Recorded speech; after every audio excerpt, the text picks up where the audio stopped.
Thank you. Diolch yn fawr iawn, Richard. And thanks everybody for coming. I must say, when I started doing this in a spare bedroom with a blanket over my head, talking into an iPhone a year ago, I didn't quite expect so many people would have responded in the way that they have. But I think it does speak to the fact that there's so little analysis about how the Welsh government works. And we don't have Whitehall editors or policy editors in Wales. So it's quite a secretive and secret organisation. And I think what was very interesting as well was the reaction of the organisation and those around it to the fact that this podcast happened. There was lots of discomfort and signals of distress and unease, which I think says quite a lot about how unused to we are to challenge and scrutiny at that level in Wales. So what I'm keen to do tonight is to draw upon the themes of it, because this is the final episode of the podcast.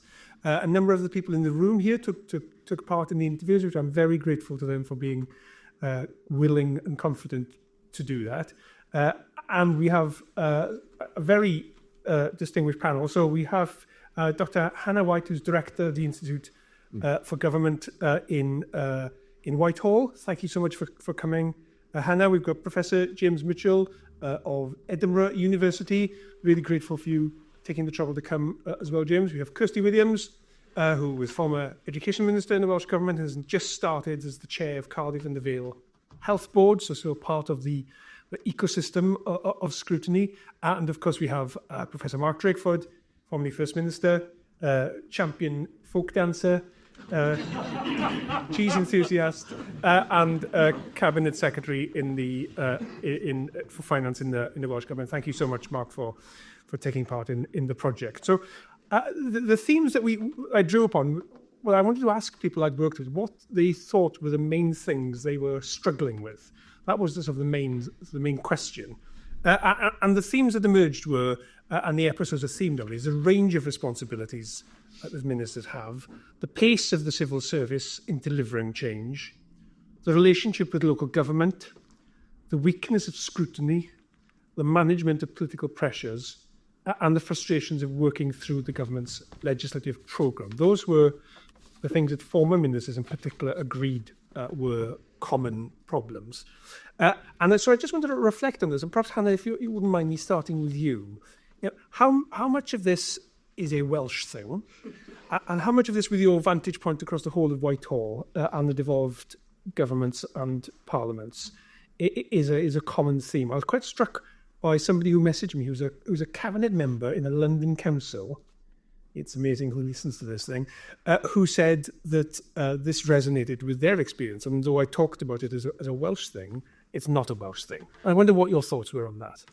Thanks, Harry, and thank you so much for the invitation to be here this evening, and congratulations on the podcast, which I found absolutely fascinating. The first thing I sort of felt the resonance with was with one of the projects we have at the Institute for Government, which is called Ministers Reflect, which I checked, and all three of you, in fact, have done a Ministers Reflect interview for the IFG. We've got 176 interviews with politicians across the UK's governments, and I think having those reflections from inside the machine is just so valuable. And I really felt that listening to your podcast. I think there were a lot of resonances, but also some really interesting differences. So one of the things which really I felt very deeply as someone who's worked for 10 years in the House of Commons in London was your episode on legislation. And the line in it where you said, the trouble is, you quoted that proverb about, to a man with a hammer, everything looks like a nail. And I think that's so true also in Westminster, that because it is possible for legislators to legislate, that is what they see as the answer, but it is also what the public sees as the answer, that ultimately you can only really be taking an issue seriously if you pass a bill and create a piece of legislation.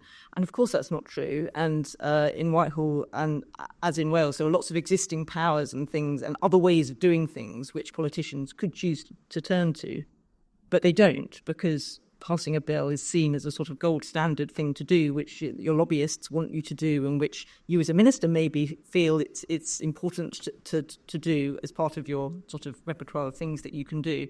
So that was a real commonality, I felt. I was really struck by the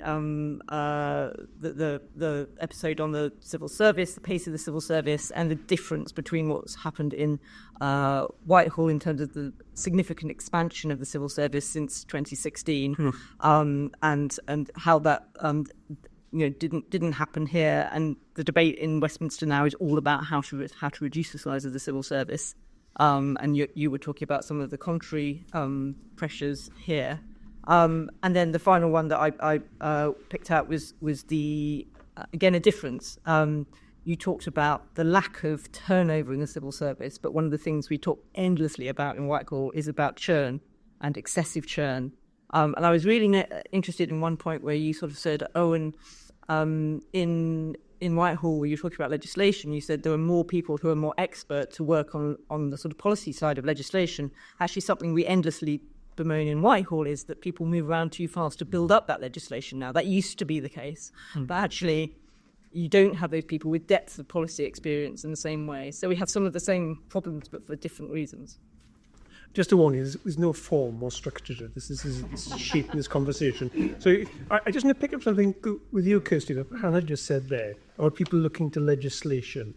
Because I think Tom Woodward, who's your special advisor, was quoted in the episode making the point that he'd come in as a sort of a Liberal Democrat researcher into the special advisors and realised all those things the Liberal Democrats and opposition parties claim they're going to do in manifestos simply wouldn't be delivered upon. And I just wondered, in your reflection, in terms of Hannah's point about public understanding, they look to legislation too much. You had a good spell as a formidable parliamentarian before becoming a minister. You were very sharp on scrutiny. But I wonder, when you came into government, how much of it was a surprise to you how things actually happen, how decisions are made? Because I felt coming onto the fifth floor, even though I felt I knew government fairly well, I thought, oh my God, where have I been all this time? This is how it works. And I'm not sure how visible it is. So if you are somebody coming in or you want to make change, you tend to look at visible things you can see and understand, like legislation, rather than the nuts and bolts the machine can control. So it was a massive shock. And as you said, I didn't consider myself to be naive. I had been around the block 16 years as a backbencher before coming into government. And one of the real challenges, and I think what will be one of the real challenges for any incoming government in May next year, is understanding how it works. Because I thought I knew how it worked. I'd taken a piece of legislation through in the term before. So I'd been through that legislative process, but nothing had prepared me. And I came in with this long list of things that I was going to do. And I was too slow to realise, I think, that I couldn't get it all done. Partly because, you're right, people are obsessed with legislation. That's how lots and lots of the conversations are framed. But even if you do need legislation, and I would argue some of the things that I wanted to do absolutely needed a legislative basis, we couldn't move forward without changing the law. I couldn't get them done because there wasn't enough legal resource in the government to do it, and I lost the arguments about how that legal resource was allocated. Partly, I have to say, because of COVID. COVID drove coach and horses through everything, didn't it, for that particular regime? But yeah, it's a massive culture shock. There is an obsession with legislation. There's not enough resource to enable that to happen. And even if you can secure your legislative slot, the point that I thought was really bizarre, I had the tail end of the ALN legislation to take through. There had been a bill team that had worked on that all the way through from the beginning. And as soon as that vote was taken, the bill team was dispersed.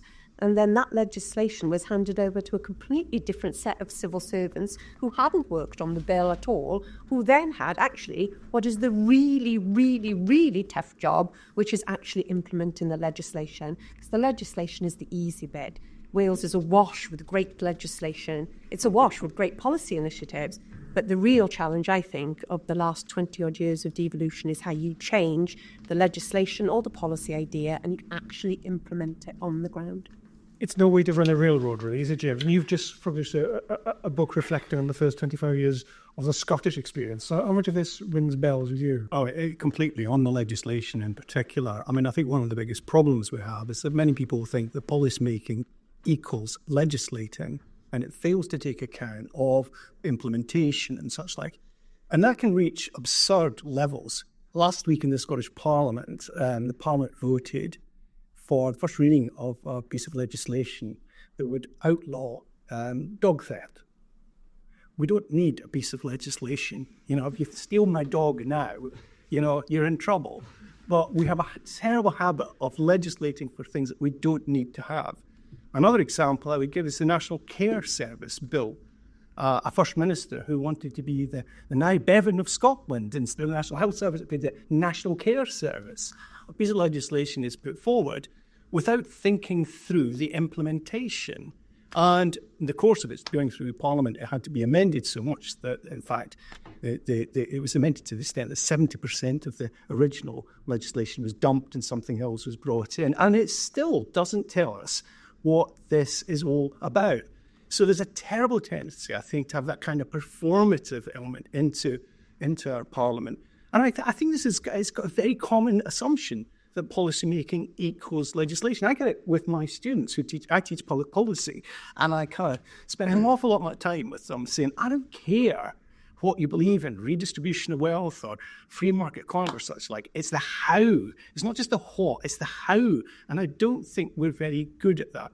And I wonder if there's a particular problem, because thinking back to 25 years ago, when the Scottish Parliament was being established, I think then we all assumed in Scotland, many of us assumed, got it completely bloody wrong, I have to say, that there would be, growth of think tanks and so on and so forth. They'd have a media that would come to life, and with all these people would be experts in public policy.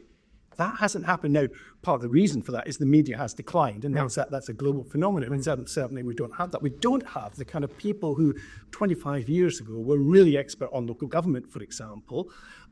We don't have the public policy expertise. Our think tanks really don't exist. They're nothing like the ones in London, and London is. You know, you've got lots of really good and well-resourced think tanks, and so we're a bit similar to Wales. Maybe we're a wee bit better off. I think we're not really.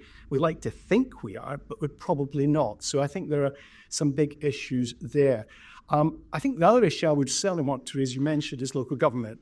Again, one of the expectations, and I've been writing a lot on this subject, was that we would have the principle of subsidiarity running through everything, not just devolution to Scotland, but within Scotland, and that just hasn't happened. The onward march of centralisation has continued, and has continued apace in recent times. It's got worse.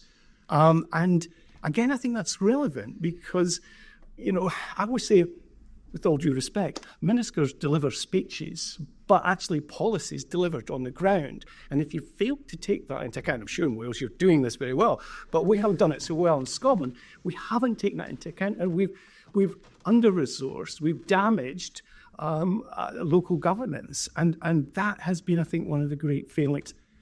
Final point I would make, you mentioned scrutiny.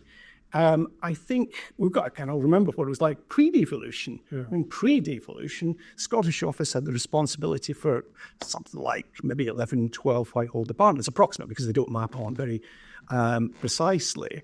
But you would have Scottish Questions every 6 weeks, a select committee that actually didn't meet for a period of time. And there was really utterly inadequate scrutiny. Yeah. We do have more scrutiny. Ministers and officials are called before parliamentary committees, constantly. And so I think that has certainly improved. But I think we could still do a lot better in that respect. I think we could do a lot better scrutiny. But it will only be worth doing if it's done with policy in mind rather than political point scoring. And I think too much of the political point scoring is taking place now in Scotland, and we really need people to think, constructively when they're scrutinising either policy, ministers, or indeed draft legislation. So I think there's a whole series of things which, maybe we're better off or worse off than you and Wales, but there's all of these issues, I think, resonate very strongly with my understanding of what's happening. So politicians should be more constructive. Well, Good luck with that. Well, again, we were supposed to be more consensual. What happened to that? I mean, that just hasn't happened either. Maybe it was naive. Maybe it was utterly naive, but it hasn't happened. So I think a lot of if you go back, one of the things we did in the book is we kind of went back to what was being said pre-devolution. I mean, Henry, my co-author, was the chair of the consultative steering group that drew up the kind of plans and the principles, and we used them and looked at where we've come. We've kind of, I think we've let Scotland down. And it's not just the politicians. It's not just the politicians. The public are very much behind us. They kind of love the kind of battles and such like. I wouldn't let the public off the hook on some of these things. No, I'd agree. I'd let it too. I can see that. Won't be second lecture. You get the government you deserve to an extent. Mark, there's lots to respond to there, but just take us back to the start. Just because a lot of what's discussed in here is the time when you were the First Minister, and the people speaking were people who worked to you. So, listening to the span of it, what are your reflections listening to it? Well, first of all, I thought it was a very good thing to do.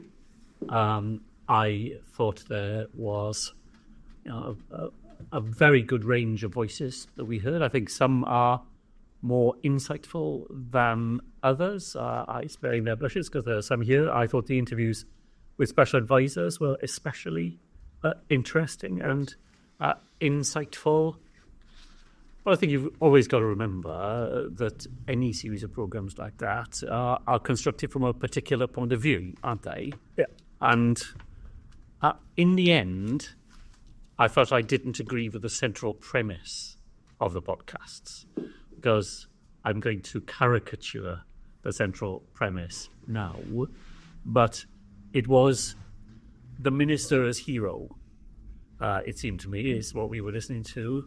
The minister, as in Gulliver's Travels, tied down by all these tiny other people who constrain ministers from doing what they want to do. So, you ask people, your starting question was, tell me your problems. Well, they're going to tell you their problem, aren't they?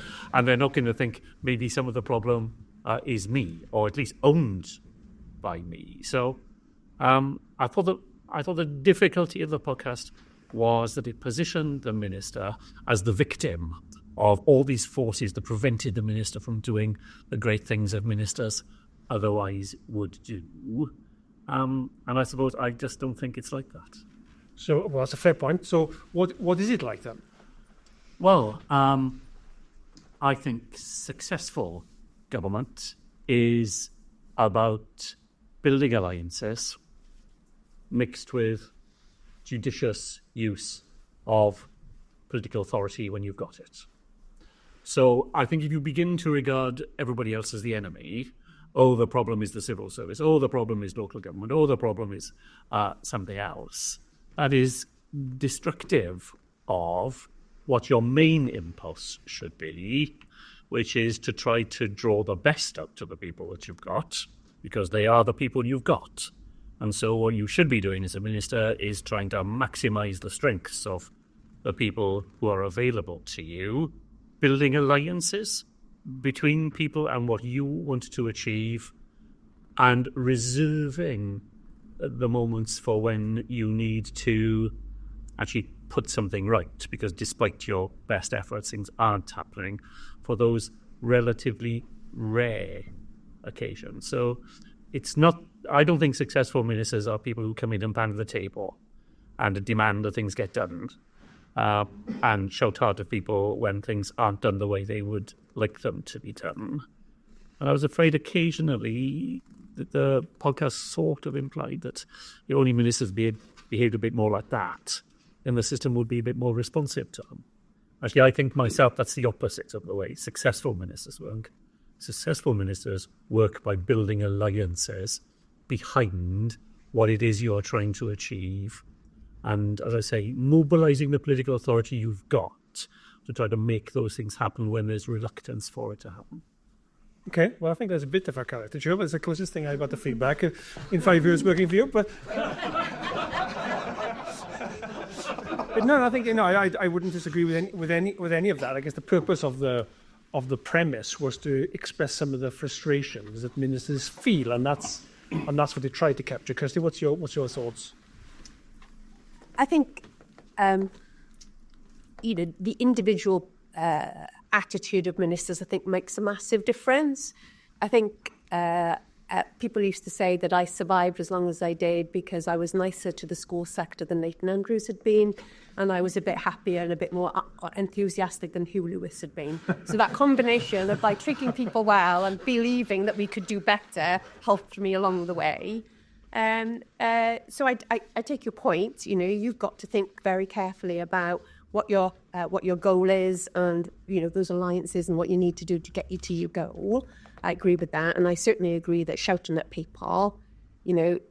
My director of education always used to say, look, if you're a teacher in a class and you have a pupil that is being particularly challenging, you don't solve the problem by shouting at the entire class. You've got to find a way of addressing what that issue is. But I do think the constraints are real, though. I think there were real constraints, and we should be open about what those real constraints are, and we should try and take some actions to address those constraints.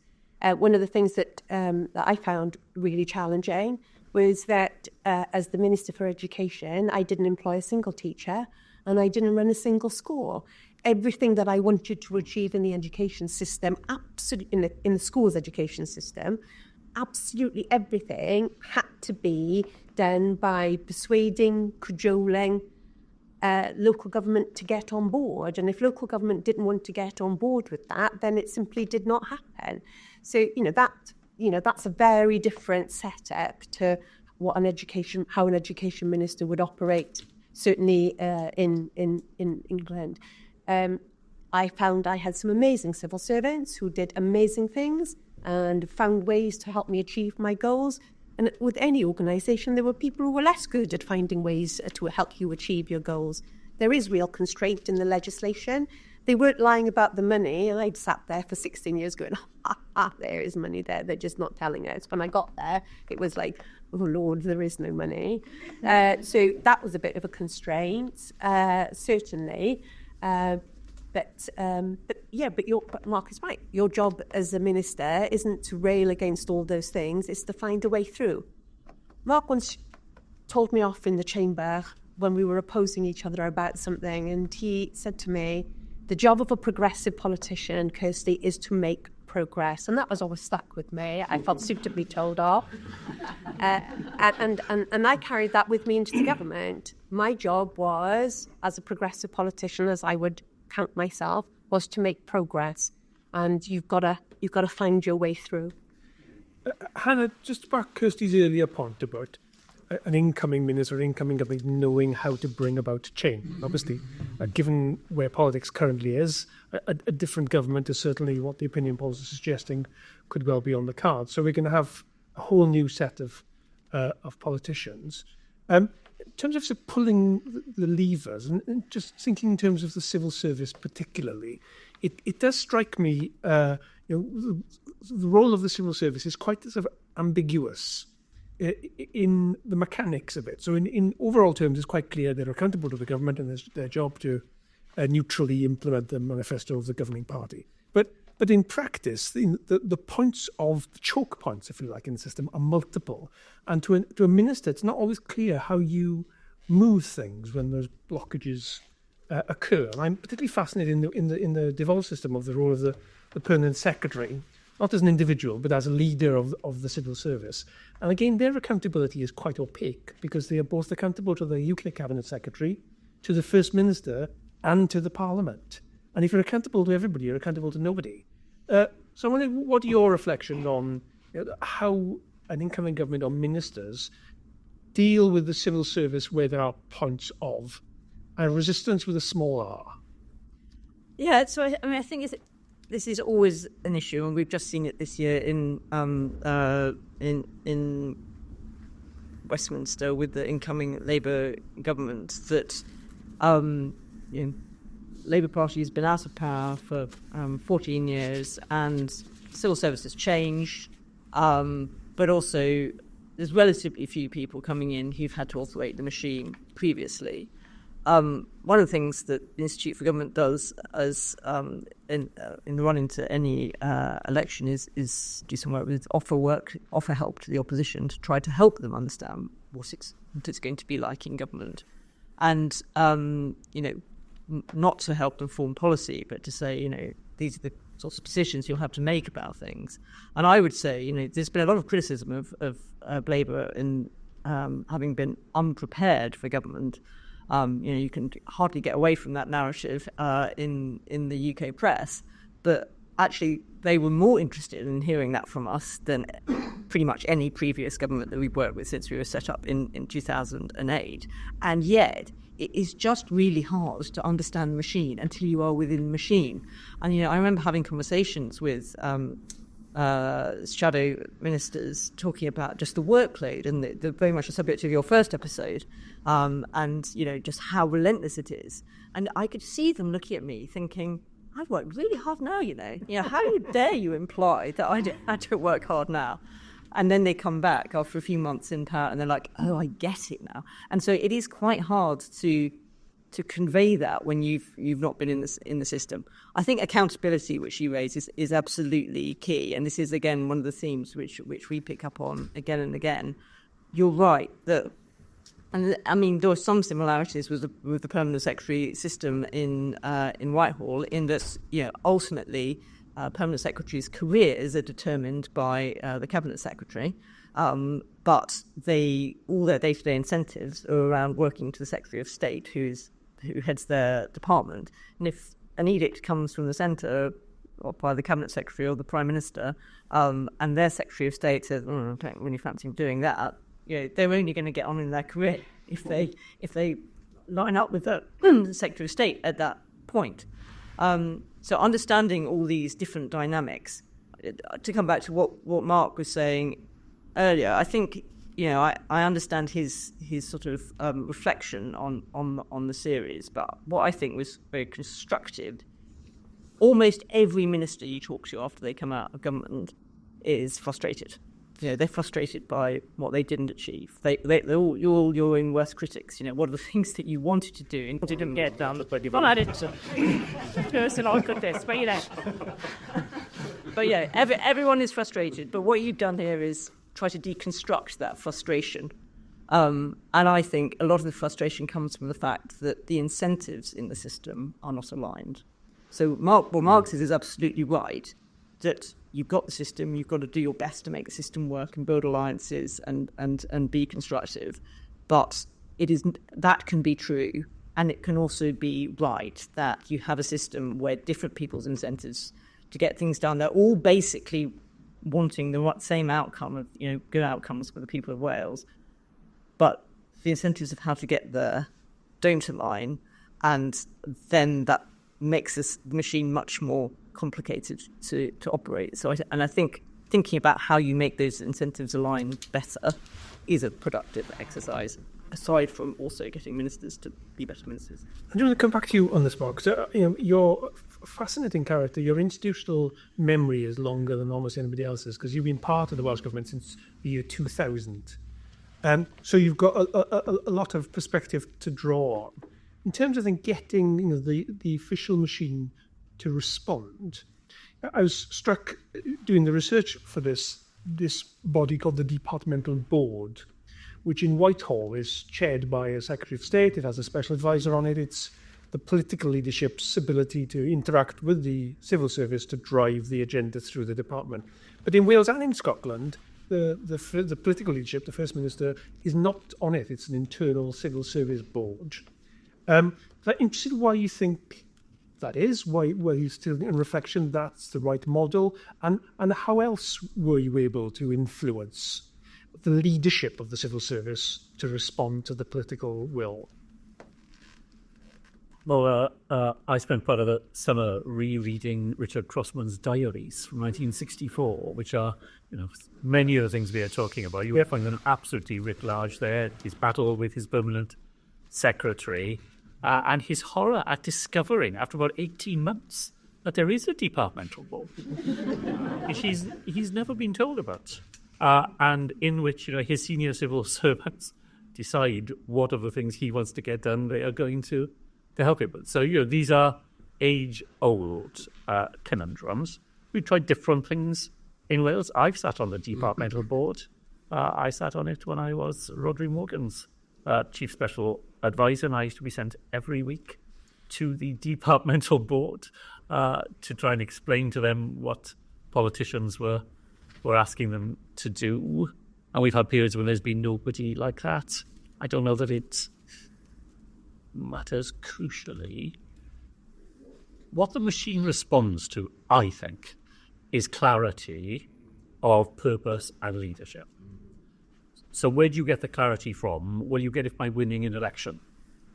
And then probably even people in this room, but certainly people in the football, will be extremely surprised at how seriously the manifesto is taken.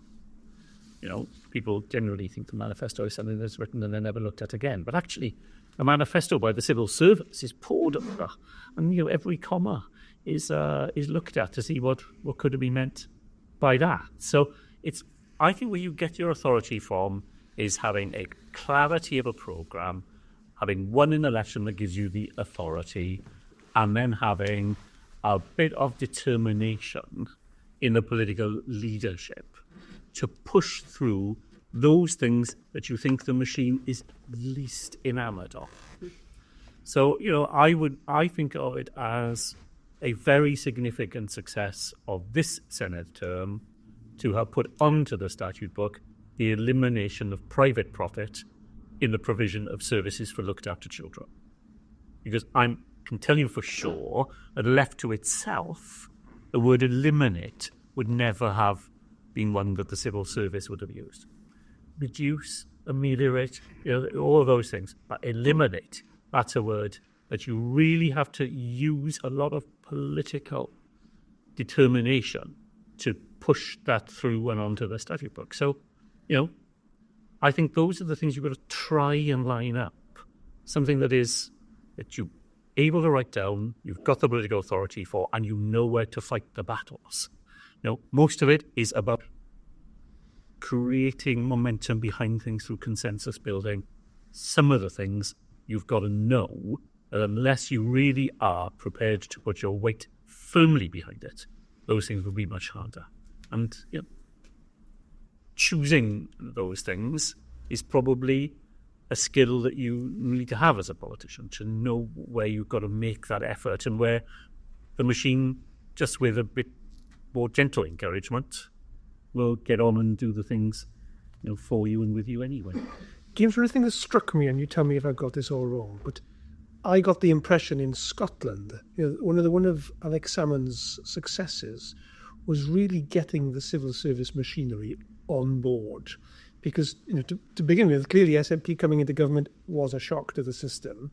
But the thing that always occurred to me whenever I spoke to anybody in Scottish civil society of how much the machine was very much on the independence agenda and trying, and I mean that with in a suitably politically neutral way, but was marshalling the forces to respond to the political will. So is that a good example of political leadership forming the machine? No, I think if you go back to 2007, when they first came to power, they were pushing independence. That's the first thing that happened. And there was a lot of work done in preparation because it was clear the SNP had a chance of forming a government that was far from certain. But there was a lot of conversations taking place. I know because I was hosting some of these to make sure it moved smoothly, as I've been doing with the Labour Party in Scotland in the anticipation of what we thought was likely to happen. We were thinking about this last year. We thought Labour was likely to win next year. We don't know now. But I think one of the crucial things that meant there was a good relationship is that there was a common purpose in reforming the Scottish Government. The civil servants wanted to use the term government, and so did the politicians. It didn't just come from the SNP. That also came from the civil servants. And indeed, of course, Henry Cleese had argued for this when he was First Minister. So it wasn't such a shock. But much more important was the National Performance Framework, because that was an idea that was being developed both by the civil servants, but also inside the SNP, in particular one minister who was a junior minister, as it happened, who'd worked in business, and that happened to come together. And I think that was really important. So there was a common purpose in how they were going to reform the way in which we were going to monitor progress in public policy. And that eased in the relationship. Also, I remember actually speaking to someone, an official who was serving the cabinet and was part of the secretariat, and she would tell me that it was different, of course, for them. These were different people; they'd never seen them other than in the Parliament. They hadn't worked with them as ministers before, and they were really surprised because these were people who were taking government seriously, and I think that made a big difference. And I think that probably built up over time. And so when we got to 2011, and then that's when the independence issue really came to the fore, the relationships had already been well established.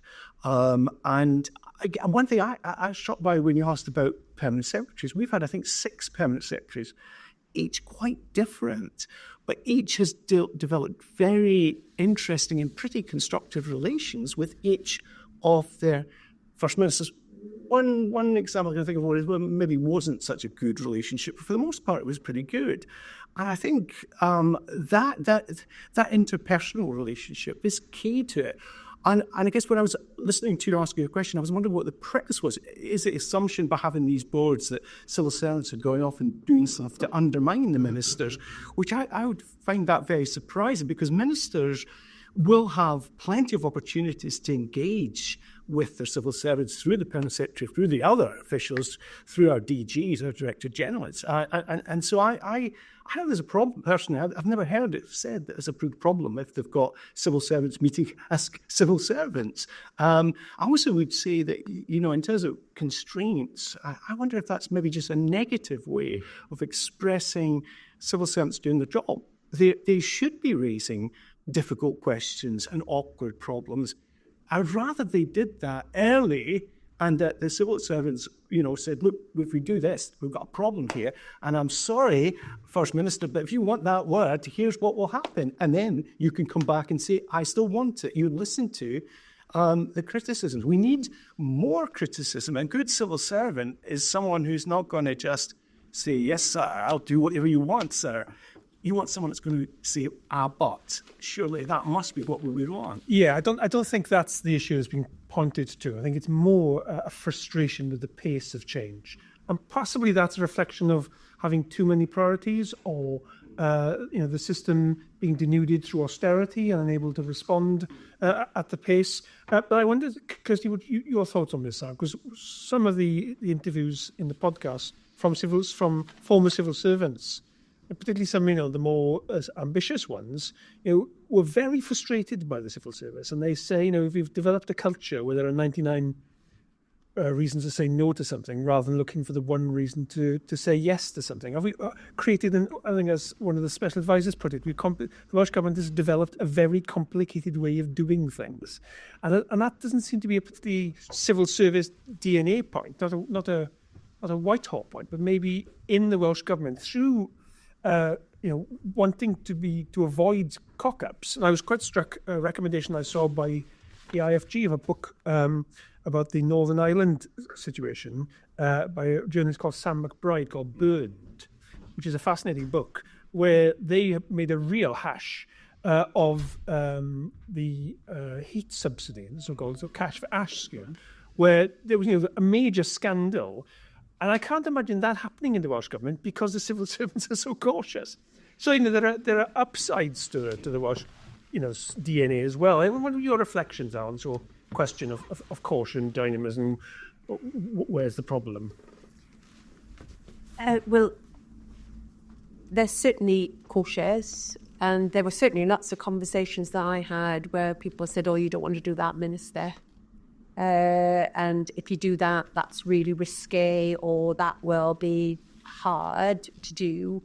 So you just got to, plough on. I never came across anybody that was willfully resistant to actually, achieving the agenda. But there is an inherent cautiousness, I think, within the civil service, whatever I remember I was very fortunate. I had a director of education that had never been a civil servant before. He'd arrived 3 months before I did, and then I arrived, and he was fabulous. So he found all of that as equally as frustration as I did, and I think that was a really powerful thing that I had, was this individual who he was determined to help me achieve what I wanted to achieve. So I think that helped, but I think that caused upset within the rest of the civil service about how he went about his business, not because he was bullying or rude, just that the way he expected things to happen just caused real angst for some people. They found it really, really uncomfortable.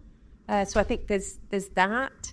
I remember he brought in his deputies on the first day I was there, and there was a person who was telling me what was on the agenda, what I'd inherited. And I was asking about timescales, and they said, don't worry, that won't be done by then. And I said, oh, why not? And they said, oh, don't worry, we'll give you a long list of reasons when you go down to the chamber why it hasn't been done. It was like, oh, my Lord. So, there always seemed to be a very willingness to give you lots of reasons why something hadn't been done, rather than spending that time getting on and doing.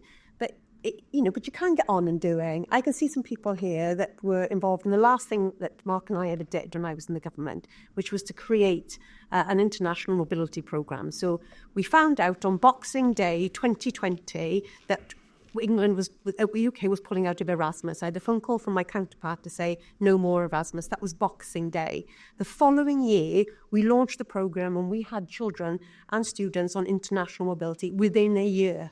So it can be done. Mm-hmm. If there is the will to do it, if you've got people alongside you that want to make it happen. I have to say, fair play to Cardiff University, we outsourced the implementation to the university, and the university picked it up and they ran.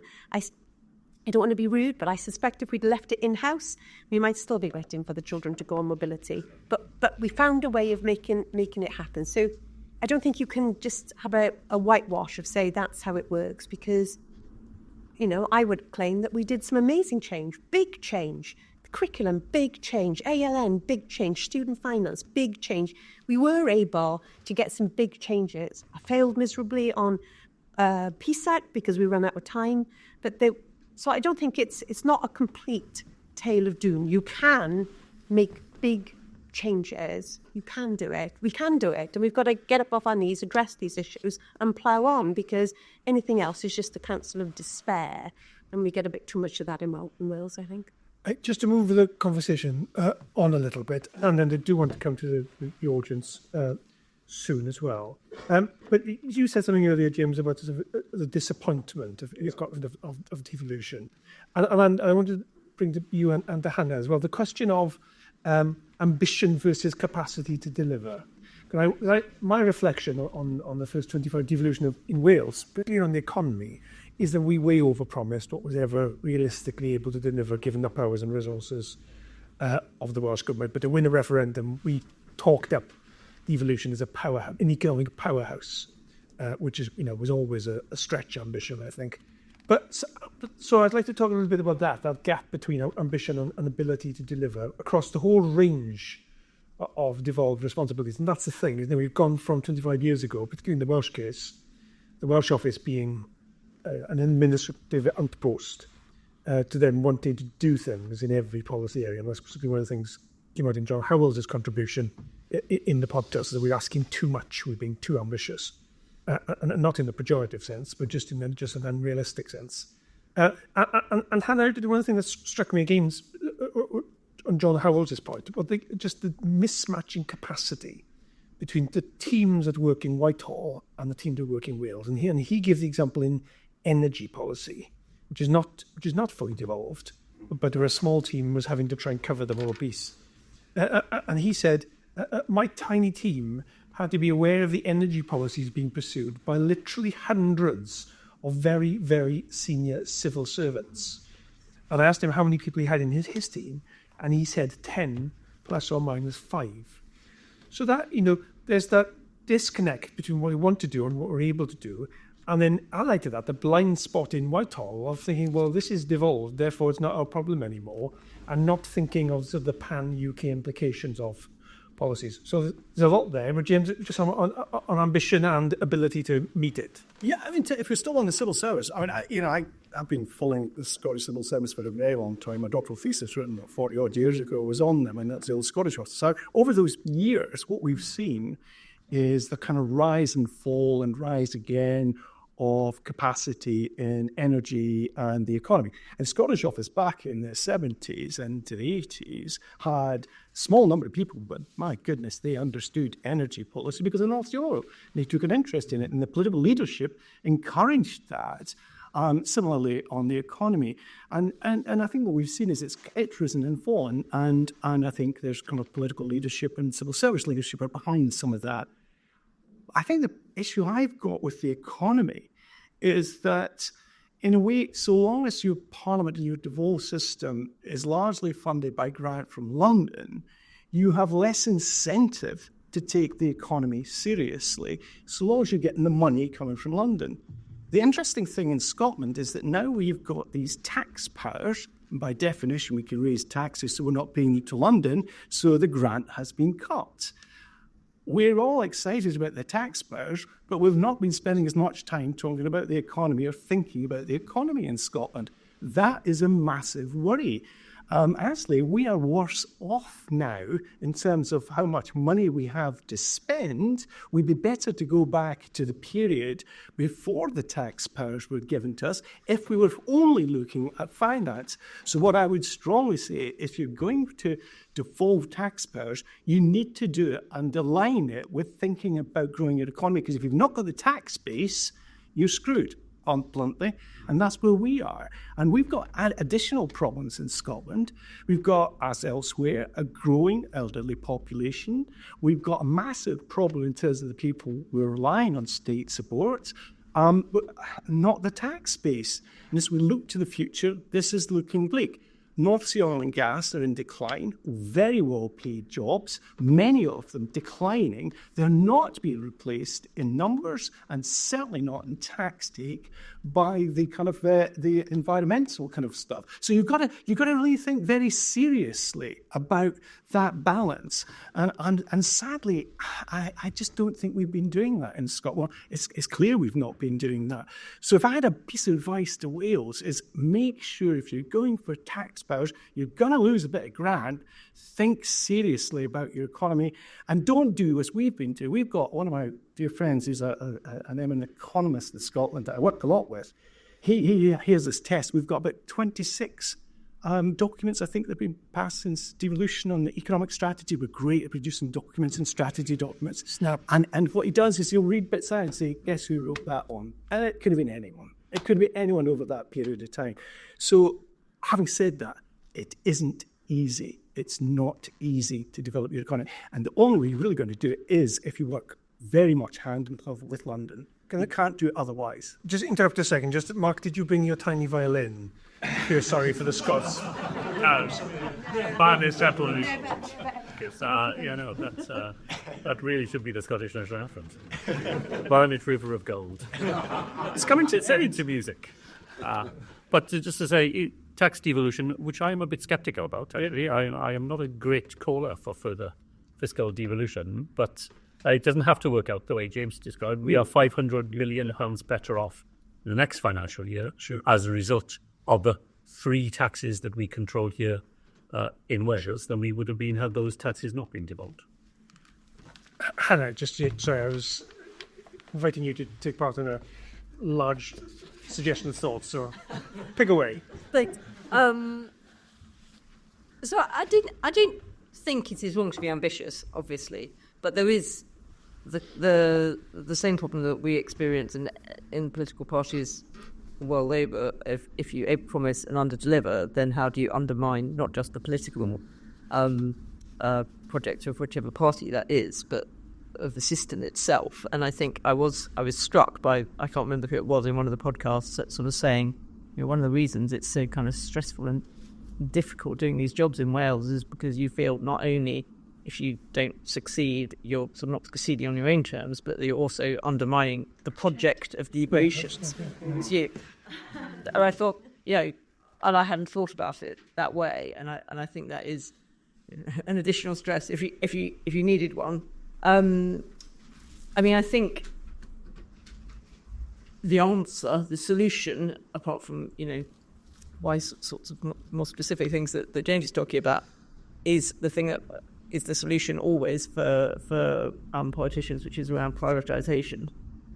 So yes, there's a vision of where you want to be, but thinking about what you actually really have to do first, and what the building blocks are that are going to get you to the things you want to do in the end, and being able to evidence that and show that to the population of okay, so then this wouldn't have happened, and not running before you can walk on the sorts of things that James has talked about. But at the same time, obviously there's been lots of reviews and lots of thinking about every time Wales hadn't taken an extra power and extra something has been devolved, that there's been the thinking, but actually 25 years is a blink of an eye really when it comes to lots of systems. In terms of Whitehall, I mean, I think it's self-evident that there continues to be a massive blind spot in terms of thinking about what goes on in Wales. As you say, easy to think, well, that doesn't matter because that's devolved, but also far too often not realising something is, which is the worst sin. But isn't that one of the unintended consequences of devolution, is that the government has effectively become a government for England? Maybe it was all along, and this is just more transparent about it. But now they've got the ability to say, well, that's not our responsibility. And then the Welsh and Scots to a lesser extent, I think the Scottish Civil Service is Welsh Civil Service is 40% of the size of the Scottish Service. So the Welsh Civil Service is particularly small and does an enormous amount, given that.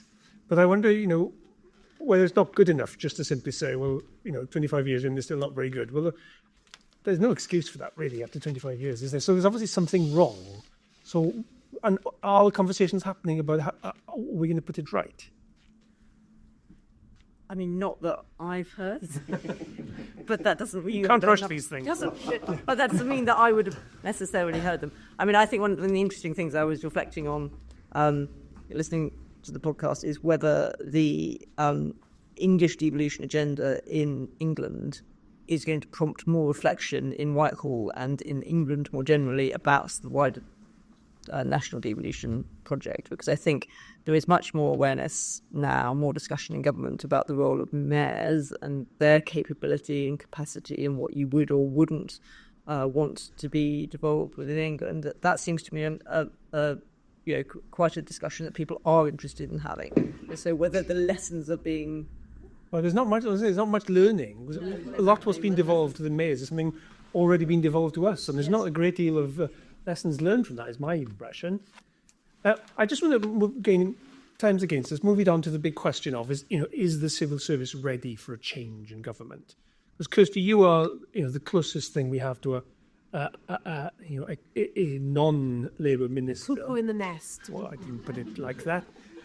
But in your interview with me and Tom Woodward, your special advisors, Tom in particular talks about the shock to the civil service system of sending you letters defending government record on something you in opposition had railed against, but the civil service hadn't have clocked that.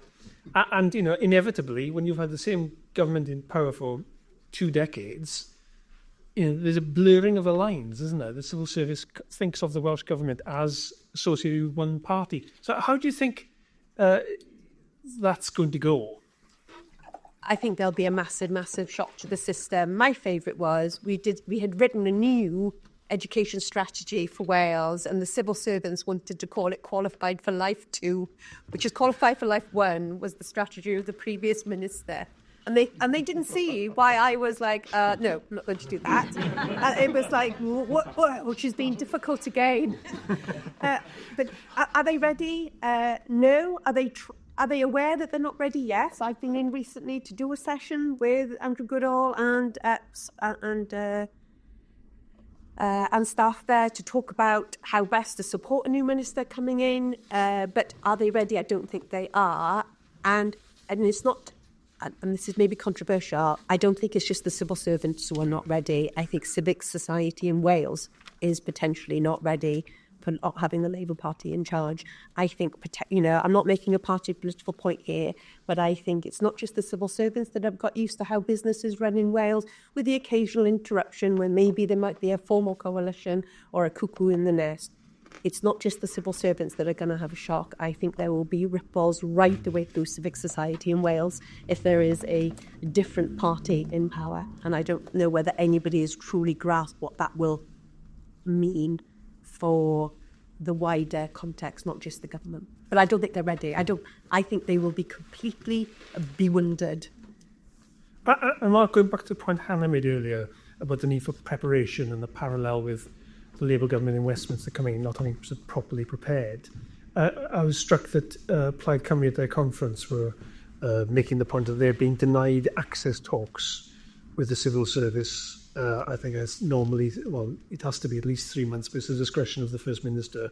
Just thinking in terms of previous election cycles, whether or not that was implemented in the same way, and what you think the system should be doing to because you've given us a new voting system which is highly more proportional, therefore more likely to result in a different political outcome. Was that not anticipated when that was being designed? I think it's my job tonight to be the Lee Waters of this matter and to be contrarian and disagreeing with you, because I really think that is not the case at all. What the new voting system guarantees is that there will be a progressive government in Wales after the election. Because, we will have a system where 30% of the population in Wales vote for a party of the far right. You'll have 30% of the votes in the Senedd, and 70% of the votes will continue to be parties who broadly share a progressive idea of what the future Wales should be like. So, I think it's a very difficult moment for the civil service.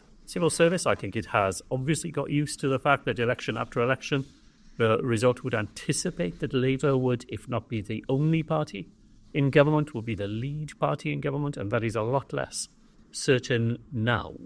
But I think the shock will be less dramatic than some others, because I think what will happen after the election will be the political challenge will be to parties who actually believe in devolution and who share a broad sense of what centre-left government in Wales should be like, to find a way of coming together to defend that and to create stable government of that sort. And yes, there will be differences, of course, because the makeup of that government may not be like governments up until now have been. But underneath the headline, the basic tenets of that government, a belief in devolution, a belief in the power of government to do good in people's lives, a belief that the money we raise is to be invested in the services that people in Wales depend upon. Those big things will be shared, ambitions with nuances attached to them. And actually, I think the new system guarantees a greater sense of continuity than if we were facing an election under our current system, where it's very likely a reform insurgent party would take a whole swathe of the 40 first past the post seats on 32% of the vote. And we are mercifully defended against that. Okay, I think it's a good moment to bring in the audience, because as well as a first-class panel, we've got a first-class audience as well. So if you could raise your hand, wait for the microphone to come and introduce yourself. I'm very keen to get contributions. I'm still processing the fact I am the contrarian from Lilliput. So if I give my mic up, so you have one in the front. Thank you so much. The theory artist, right. My name is Ian Courtney. I'm a mate of Lee's.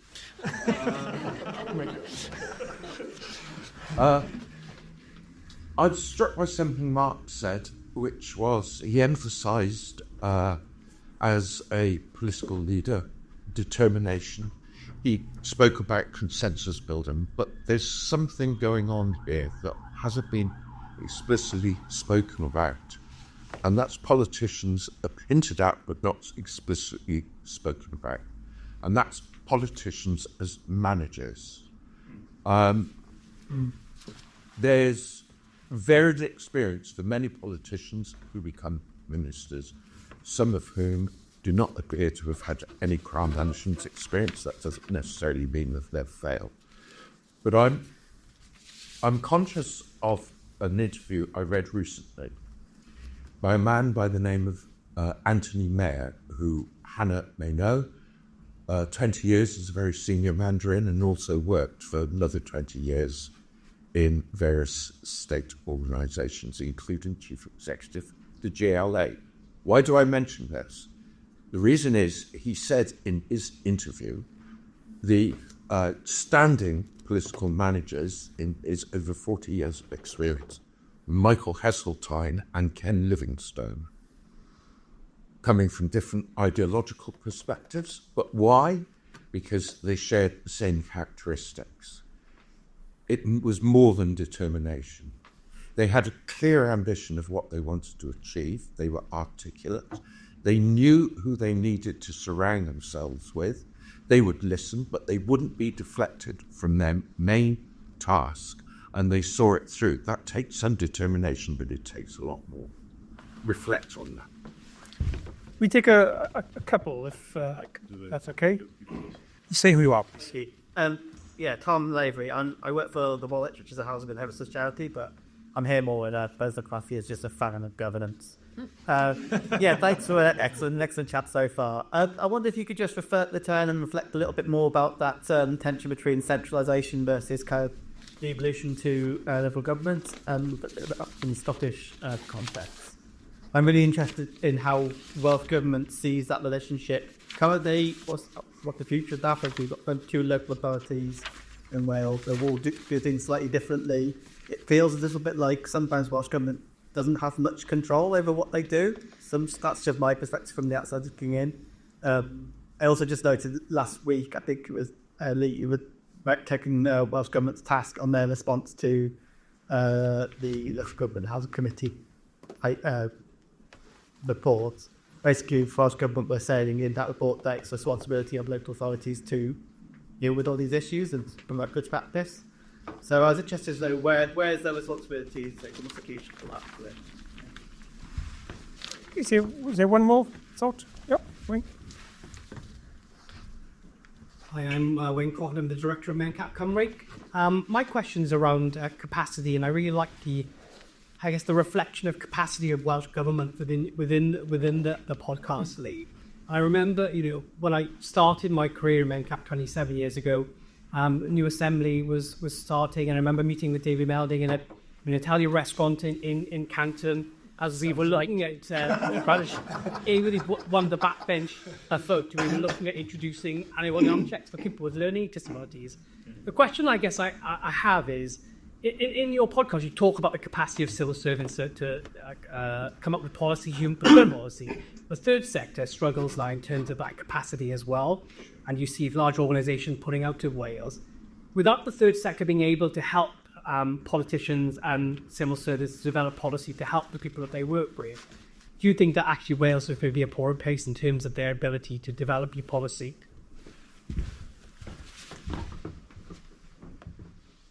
Okay, well, 3 related with different subjects there. So leadership and how you drive your vision for change through the autonomy of local authorities and where that strains, and then the value added or client statism of NGOs and how that's affected by austerity. Who wants to jump in on any or all of them?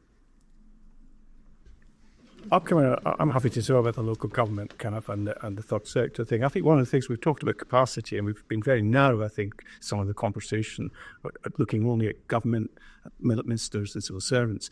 A lot of the ideas and policy and the development comes from third sector and from local government. I mean, take housing policy in Scotland. You wouldn't make housing policy seriously unless you engaged with a vast array of organisations, private as well as charities, shelter, and a lot of the best ideas are coming from them and the political parties. I mean, parties have been hollowed out. I mean, all of them have. So there isn't the same capacity within political parties as there was maybe in the past. Now, but that's that are kind of, looking back with rose-tinted glasses there, but I do think there has been a hole in it. So I think it's about bringing together people, and you will have tensions. You will certainly have tensions.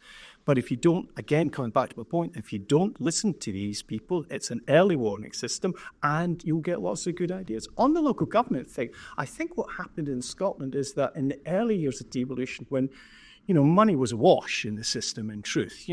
We were seeing, 5% annual average real terms increases in expenditure. Phenomenal growth, largely because of health and education. These are the two big items. And you're speaking to people, civil service politicians, you didn't know what to do with the money at the end of the year in some cases. It was phenomenal. And local government was also a beneficiary. Not as much. They didn't get quite as much in growth as some of the other areas, but it was growing. But then we got to that period when things started to change, and we've seen the cuts. But even before the cuts, what was happening from the start of devolution was that Scottish Government, the executive, and it didn't matter which party was in power, kept imposing policies and not taking adequate account of differences. So things like teacher numbers would be set at the centre. It's just madness. Anybody who knows about education policy knows that you need the resource. In some cases, it might be more teachers. I could take it to schools in Scotland where it's not an additional teacher, it's a breakfast club, putting money into kids who are hungry going to school. And that's well understood at the grassroots. And if you are making policy from on high, and I understand why, because you get elected to a parliament and you think, well, we want to be seen to be doing things, we want to pass legislation and such, like you're being inclined to do that. But it's counterproductive. And occasionally over the years, we've seen kind of attempts to roll that back. In 2007, we had the Concordat, we had the Verity House Agreement, 2023, but it never lasts. And I think that's really interesting, how it rarely lasts. And part of it, I suspect, is it's easier to dump the problem on local authorities. You make the cuts, and then they dump it on you guys in the third sector. So I think we've got to start taking, I would call it a much more public policy approach to some of these things, and not too hard institutional. So we've got to move away from just the civil servants and get the ideas flowing. It's not going to be easy. It's certainly not, but I do think we've, certainly in Scotland, it's been, I think, one of the worst things that's happened since devolution. Otherwise, a great success, I should stress, in case of governance is too negative. What Mark that just raises the issue of this is the capability of the state, and to use housing as an example. So John Howells in the episode on local government was making the point about that a lot of the statutory duties place responsibility on local authorities, and they've built up for decades. And the reality is those have been hollowed out. But the machinery of government is still continue to operate as if austerity had never happened. It reflects the way things used to be, but not the world that we live in today. It's a fascinating debate about how the distribution of responsibilities and the resource that goes with it. And you've been a famous champion of local authorities, having been a former councillor, and it's quite striking. Those ministers who are former councillors have a very different view, I think, to the role of local authorities and those who haven't been. Your reflection on just that disconnect, and is it a broader problem about the public sphere? Well, 2 points in a very complicated question. First of all, the issue of capacity. My own view is that the public service, and the Welsh Government certainly, does not lack capacity. What it does is to use the capacity it has not very well. So the Welsh Government is far too complicated. There are far too many steps between, the person who starts the work and by the time it gets to the minister's desk. Goodness knows how many clearances it has passed through on that journey.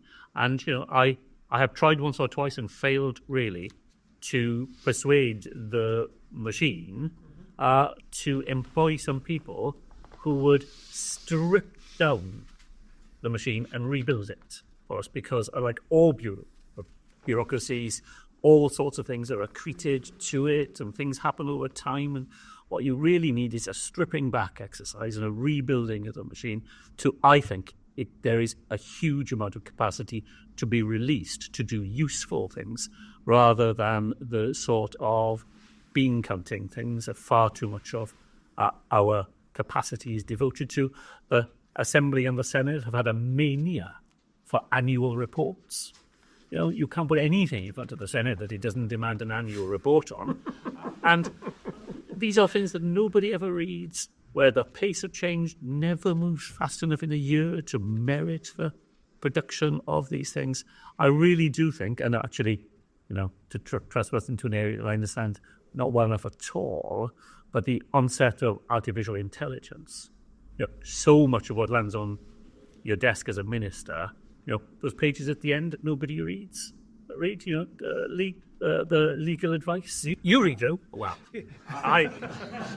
Sad person that I am. I can, you know, there are things there that are produced by rote. And at the moment, you know, a human being has to put them all into the machine. In future, I think that will be done very differently. So I'm not a pessimist about capacity. I just think there is a fairly radical piece of work to be done to release capacity away from things of very little value. So there's more to be invested in the things that really matter. And in the business of local government and central government, I came from local government, and I thought from the minute I set foot in the Welsh Government back in 2000, that here were, as one senior civil service at the time said to me, here we are a collection of fine minds. And these fine minds spent their time worrying about policy, was what I was used to in local government, where the people who actually had to do the things the policy was meant to do. And I thought from the very beginning that the values attached to these things were completely wrong. The really hard thing is delivery. That's the really hard thing. It's not easy thing, but the easier thing is the invidious choices you generally have in making policy between one not very palatable course of action and another. You know, the values attached to them. What I would do, you know, and I think in Wales we really should have been better at this. We want a single public service where people move seamlessly between the time they spend in the Welsh Government. They move and work in a university. They go and spend some time running a third sector organisation. They have a chance to go out into local government, and people move around between these very small organisations in a population of only 3 million people, and they bring the fertilisation of those experiences with them, and we stop talking about local government as though it was some strange creature over there in the corner, and because the people will be moving between them all the time and seeing the world from those different perspectives. There's some people in the room tonight who are doing just that, and you know, I think that brings a huge richness, and we should, because of our size, we should be much more determined to make that happen. You know, we talked about it a lot, so we made very little progress in doing so. And I think the fruits of it and the solutions it will help us to bring are actually likely to be have much greater impact than some of the debates we have about, you know, constitutional arrangements between levels of government. We have people moving. Lots of those things wouldn't matter nearly so much. Kirsty, you've just taken over the leadership of a very large health board. Huge amount of public servants in Wales in the health service. It's completely separate to the rest of the public services. Is that an idea that you think meets the reality test? I think we absolutely need to look fundamentally at the operating model of public service. I think that Mark is right. Not necessarily there is a challenge with overall capacity, but how we deploy that. There is a feeling often that it has to be done by civil servants. I had this really odd job once where I had to sit in judgment. Just once. I had to sit in judgment about whether the agricultural division could have more civil servants or not as a result of Brexit. And me and one other minister, because you couldn't let the agricultural minister decide that because they would say yes to all the civil servants.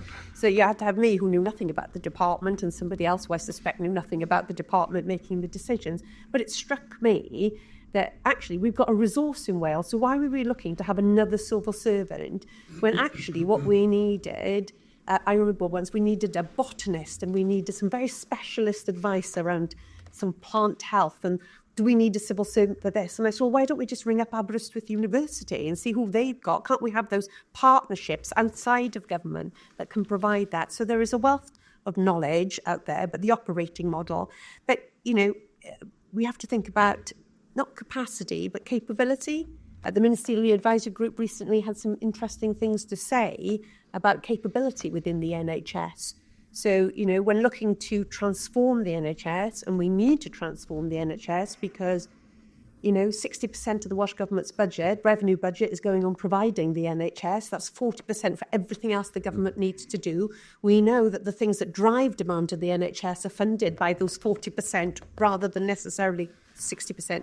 So, we've got to transform, but the Ministerial Advisory Group talks about, some of the real challenges about people's experience of being able to deliver transformation. So people know they need to do it. They know what they need to get to, but their ability to get to that point is really challenging. And, I've just come from a different health board that has got, issues. And the Welsh Government has just given that health board money to employ outside agents to come in, which begs the question, with all this capacity we have within the system, why are we paying outside agents to come in to help that health board transform? So I think, there are some fundamental questions we've got to ask ourselves there and be honest about that. We know we need to do it. We know what we need to get to, but the ability of people to get there for whatever reason at the moment, if you read the Ministerial Advisory Group report, suggests that we haven't got the ability to do that. We need to look at the operating model. Otherwise, I think we're in trouble. I'll take one of the questions before I do, Hannah. I'm just conscious of the question about Ken Livingston and Michael Heseltine, and as the custodian of the Ministers Reflects library, I wonder if your thoughts on those as role models. Yeah, so I totally recognise the argument that Anthony was making. I think it is often the case that you have a discussion with a new minister who says, the only thing I've run is my parliamentary office, and now I've got a set of hundreds or thousands of people, and how am I going to go about this? And I don't think the answer is we must only recruit as politicians and then as ministers people who happen to have run organisations of hundreds and thousands of people. That can't be the right answer. There is something, I think, around how parties think about their selection processes, though, and how they support candidates and are looking out for the people who are going to be effective, particularly in a Welsh context. And just in terms of the numbers game, the likelihood is you're more likely to end up as a minister in the Welsh system if your party is successful than you would be in Westminster. But one of the things we bang on and on about endlessly at the IFG is about supporting ministers once they're in those roles, because these are the most important jobs which are done in our countries, and nobody, by definition, can have done a parallel job before they become a minister. They're really important for all of us, and yet we just put them in these jobs and say, get on with it then. And the ministers, in theory, the civil service will provide some, this is broadly what you're supposed to be doing. But any CEO, any leader of a big, organisation would have mentors and coaches and be sent on training, and it would be weird if they didn't, and people would think less of them. And yet, weirdly, in politics, politicians, all the incentives are to pretend that you're the ultimate package already. Because otherwise, why would you be there? Why would you have been chosen to have this important job? So the incentive is to reject all that and not to say, actually, I need support. We work with ministers and try and do a very small part of that. And we do have some ministers who recognise that often it's actually the people who've been in the biggest jobs before who come in and they say, right, well, the analogy now, if I was going into a big job, in the previous sector, of course I would be reaching out for all sorts of support. So where is this support available? And then they're astounded that doesn't exist. So I think we need a complete sort of 180-degree switch around how we think about these jobs and how we ought to think that only people who really put some serious preparation into having the right skill set are people who we ought to sort of think are eligible to be shuffled into these jobs. So And then just a very quick point on the third sector point, which is that I think in a UK context, the idea of missions, which the Labour Party talked about a lot before coming into government, was supposed to be precisely this. It was supposed to be marshalling all the resources of the state behind some outcome-based sort of objectives, which would be, set by the party, driven by a strategic centre of government, and then bring together the third sector, academics, private sector, everyone in pursuit of those outcomes. And I think one of the biggest disappointments from an RFG perspective about this government is that really nothing had changed. That we still got a set of cabinet committees which don't really have any outside involvement. You've got a couple of ministers around the system who really believe in the idea of missions and are trying to pursue them, but it isn't the change that seemed such a interesting new idea around governance that could have maybe galvanised the system differently. Okay, I'll take one last round of questions, and while the microphone finds, I'm just a memory is triggered by Mark. There's another thing with the papers at the end of the pack. I can remember a meeting during COVID when we were baying out Cardiff Airport, and we were having back-to-back meetings all day, and we had vast papers arrive not that long before the meeting. And I can remember, as the minister was sort of presenting it, getting through it, and then Mark asking a question, well, what about Annex F? I mean, how the hell has he read Annex F? Hello, young lady, Mitchell here, Cardiff University PhD student. So my question goes around technology in government. So basically, how much are you using technology in government for two things? First, you talked about maybe a lack of scrutiny, and I would go to accountability maybe of public sector employees. How much are you using that to kind of follow the process of paperwork maybe inside institutions? And secondly, also to eliminate those maybe superfluous actions within government as well. So, Okay, thank you.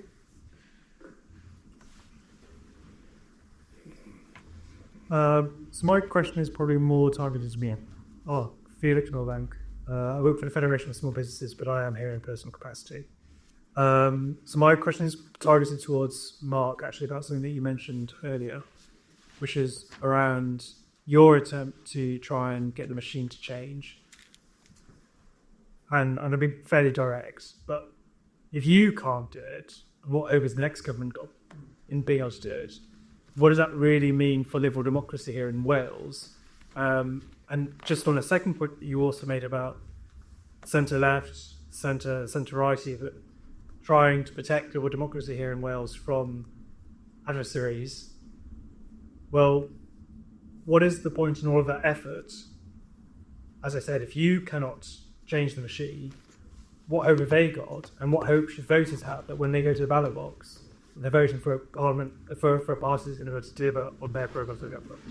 Big question. We'll take two more, and then we'll be here.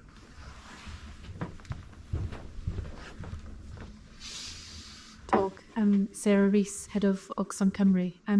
I think one of the issues we've got at the moment that we really need to face is that despite having over 25 years of Senedd, that people's lives haven't got any better. They felt that things have got worse, and we know that the cost of living is now a normal way of people really having to struggle. And I wanted to come back to the point that you made on the economy and how does Wales consider growth? Because Wales does have a Future Generations Act, so how can the next Welsh Government really deliver on a wellbeing economy so that we do have a better way of living for people who is? I'll take two more, but the clock's against us, so I don't want to leave anybody out. Hello, hi, I'm Sarah Firk. I'm a historian, but I'm also here as a fan of governance. Question. So the first, I guess, is about attracting and retaining political talent.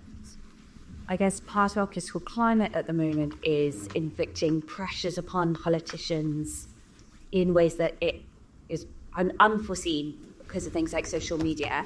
How do we create an environment in which good people can thrive within our politics? The other thing I think, Kate, my other question takes us back to this question of scrutiny. We've had a question about implementation and how third sector can feed into implementation. I guess given this deficit of scrutiny through think tanks in Wales, what role do academics and universities have at this time of hardship within university? Well, helping to provide that sort of critical friend, critical insight, and building that relationship with the Welsh Government so that helps the Welsh Government do its job really well. Okay, and then finally... Hi, I'm Darren Bourne. I'm a NIDEC in the NHS, and I'm also a technologist that helps government use technology in interesting ways. This follows on some of the other questions, but there's a lot of focus on legislation, and obviously that's one of the core things government can do because it's one of your core abilities. But implementation is obviously that overlooked thing, and it is probably one of the more important parts of government. In fact, that's how the ways of working, the culture, the ability to deliver in civil services is really, really important. And you said changing the operating model is one of those things that if you don't get it right, if you don't change the operating model to focus on delivery, then that's going to stop any legislative programme probably going to get to where you want it to go. It's like, how would you start to change that, move the focus of politicians and the government from the what to the how, to move it, bring into that culture? And we've seen some examples from Whitehall where emissions might be an interesting idea that isn't quite working, but how might Wales start to do that so that for the next Senedd, for the next legislative programme, that focus on implementation really is the important element that unlocks the ability to deliver? Okay, there's a lot there, isn't there? So two questions on technology and how do we harness it? Two questions on sort of other assets, the academic sector and existing politicians. How do we get the most out of them? And then a question of purpose-driven change. And then I'll start with you, Mark, on the question of, with a liberal democracy, if you can't change the system, who can? And I think it's a serious point. Is the system responsive enough to the pressures we're facing? Well, look, I think the debate needs to be about this. And I'm not sure I know the answer to the debate, and I feel ambivalent about it. But you have a permanent civil service with a tiny number of ministers and a small penumbra of special advisors around them. And the relationship between you and as a minister and the civil service has some tensions in it. So, as a minister, I learn, as I learnt last week, that somebody who has been in charge of something that I have been responsible for as a civil servant has gone to work in a different job in the Welsh Government. Was I asked? Was I given any opportunity to have a view about that? I found out about it after it has happened. I mean, one way that's right, because, ministers ought not to interfere in those things. At least in the current layout of the land, you're not meant to do that. But there's a debate at the moment, isn't there, about whether we need to redress that balance a bit, whether you need to strengthen the hand of ministers in relation to the civil service to have not an American system, but some more characteristics that you draw from the American system, where an incoming government brings with it a cadre of people to do the things it wants it to do. When I tried to persuade different permanent secretaries of what we should do is to use the capacity of Cardiff University, that had a unit at the time, which was about lean systems. And that was their job. They went around everywhere looking at the way machines worked, bureaucratic machines worked, strip them back, put them back together again in a better way. But we should use that. All I can do is suggest. I am in no position, and the current system, nor should I be in a position, to instruct. Because the line between what ministers can do and the independence of the civil service is a closely guarded one. Now, whether it's the right one, and whether in the future you want to have a bit of extra capacity on one side of that ledger compared to what we have now is, I think, a proper debate. Hannah, that's an IFT question, really, isn't it? And to answer one of the questions on how much is technology currently used, just to throw this in as I hand over to you, very little.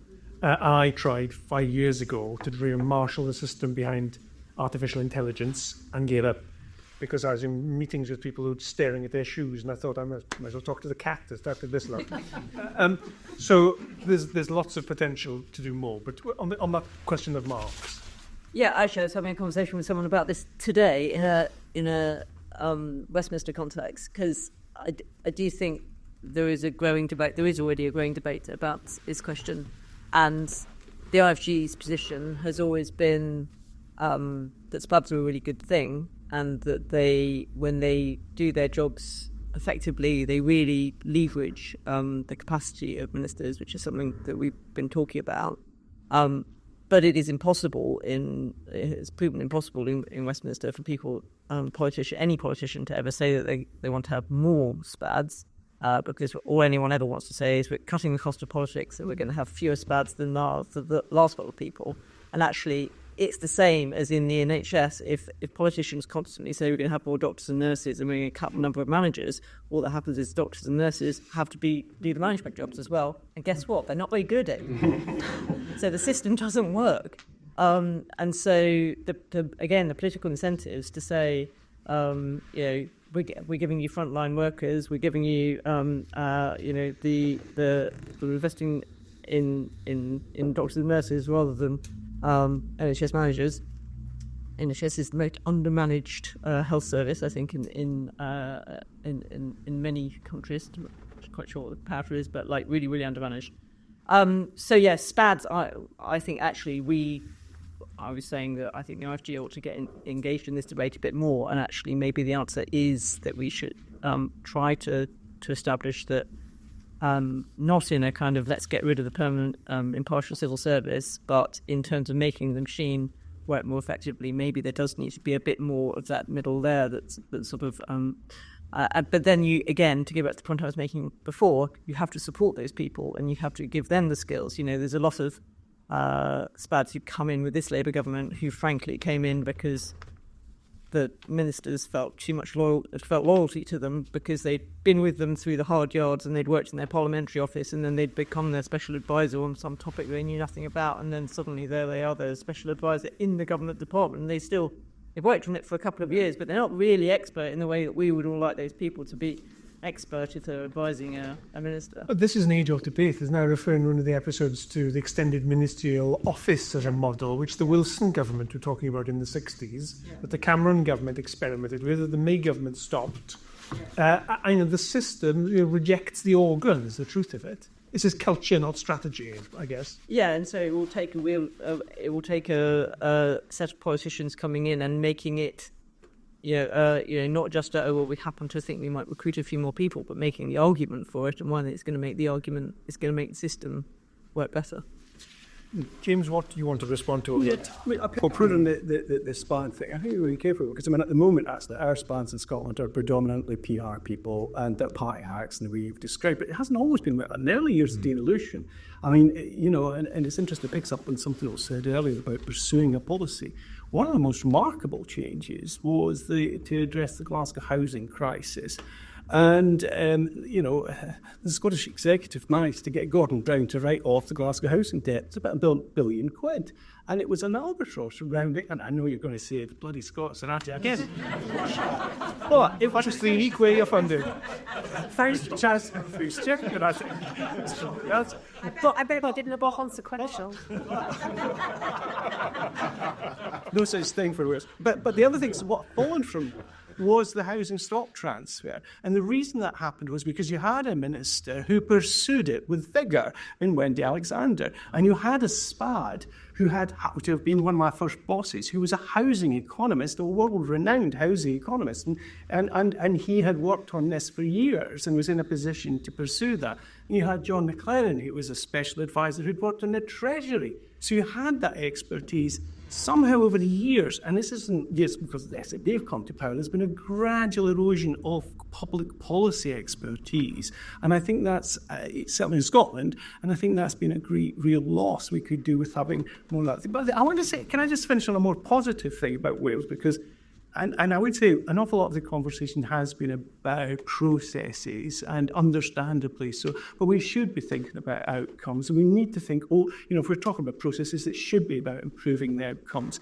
And there are things that you've been doing that are really impressive. I'm struck by the fact that you're going to have a council tax revaluation. That is one hell of an impressive achievement. I mean, we haven't been anywhere near that in Scotland. And I really want to understand how you've managed to do that. Because the voters love this for us. Well, exactly. Precisely. That's why it's not happening elsewhere. But that's called political courage and political leadership.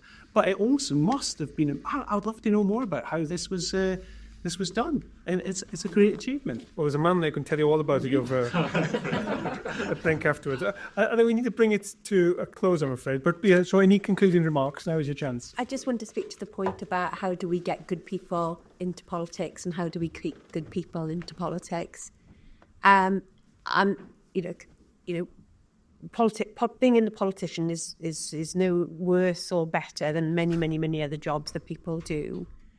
I am fearful for my former colleagues and people that will go into that institution. I think the advent of social media and what people have to put up with and people have to tolerate is unforgivable. And I think, when you think about it, most sane, right-thinking people would run a mile from putting themselves into that environment. And I'm worried that it's baked in now. People who go for that job accept that that's how they're going to have to live their lives. And it's not, is it? It's not pleasant. It's really upsetting to you as an individual. But worse than that, you have families. And for me, that was the end of it. I just couldn't put my family through that anymore. And if you don't feel that way, and you don't leave, or you don't put yourself forward, then you have to have a certain kind of personality. And I'm not convinced that the people who can put up with that and ignore it and have a skin so thick that they don't care about it are perhaps not the people that you need in the political environment about getting things done. And I think that, even more than not changing our operating system, is probably the greatest threat, I think, to our liberal democracy, is the type of people that we can recruit and retain in that system. I didn't realise how badly affected my family were until this weekend when I said something, not this weekend, a couple of weeks ago, when I said that I was going to take on the Cardiff job, and immediately...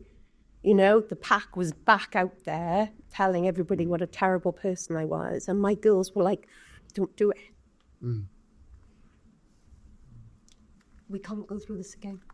Yeah. Well, that's a sober note to end on.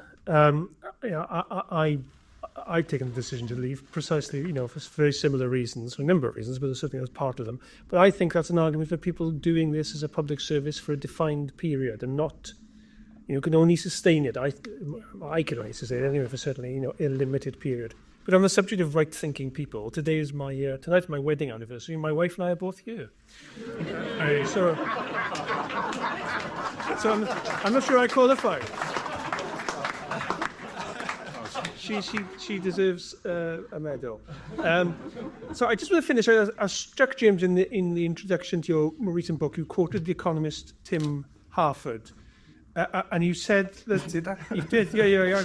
I promise you, I read it. Maybe Henry wrote that bit, and you didn't bother reading it. Entirely possible. And you said that in countries gripped by anger and frozen by polarizations, come back to you now, there is not much room for the curious, humble, practical problem-solving of the experimenting society. Yet somehow the vicious cycle must be broken. And I think that speaks to Mark's point and to Kirsty's point and to the panel's thoughts, really, is I think that this podcast is an account of people trying their best in a constrained system. And it takes its toll, and it is frustrating, and it is imperfect. And what I hope the podcast has started to do is to shine some light on the inner workings, strengths and weaknesses, to inform a better discussion about it. Because hitherto there hasn't been a discussion about it because we didn't know about it. And I'm, very keen to point out that to Mark's opening comment, which I think is a fair challenge, it's, mine is one point of view. The people I interviewed are individual points of view, and there are other points of view, and let's have a debate about it, because our view will be contested, as it should be. But I hope what this series has started to do is a conversation about how the Welsh Government works, because it's really important, and it's not talked about, and it is hidden, and that can't be good for anybody. So I hope you've enjoyed the podcast series. Thank you very much for coming. Thank you for everybody who took part in it.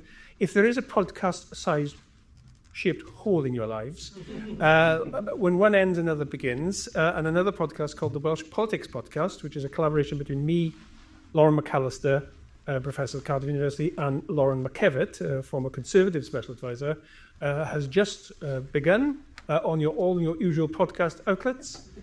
So do have a listen and let me know what you think. But to the panel, I'm really grateful for your time and your enthusiasm, and perhaps everybody could give them a thank you. And thanks again to Capital Law for giving us the venue tonight. Much appreciated. Pumed Llawr.